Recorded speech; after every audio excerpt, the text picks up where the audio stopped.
ஒரு சங்க வளர்ச்சிக்கு முக்கிய காரணம் அருள் புலம். அது முருகப்பெருமானாக இருக்கணும்.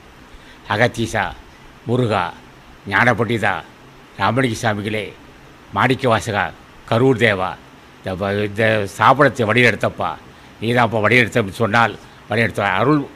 அருள் படம் தான் முக்கியம் இருக்குது. ஆனால் அருள் படம் இருந்தால் பொருள் படம் தானே வரும். ஆக மலேசிய அன்பர்கள் வந்திருக்கிறார்கள், அவரை வளர்ந்து வாழ்த்துகிறேன். தமிழ்நாட்டு அன்பர்கள் வந்திருக்கிறார்கள், அவரை வாழ்த்துகிறேன். பொருள் செய்த அன்பர்களை வாழ்த்துகிறேன்.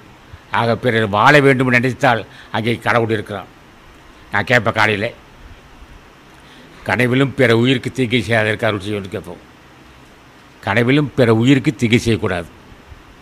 எந்த வகையிலும் அடியன் பாவியாக இருக்க வேண்டும். எந்தெந்த வகையில் நான் அடியன் செயல்படணும் அந்த அளவுக்கு துணையாக இருக்குன்னு கேட்போம் ஆசானே. ஆனால் எதிர்க்கும் போது என்ன செய்யணும்?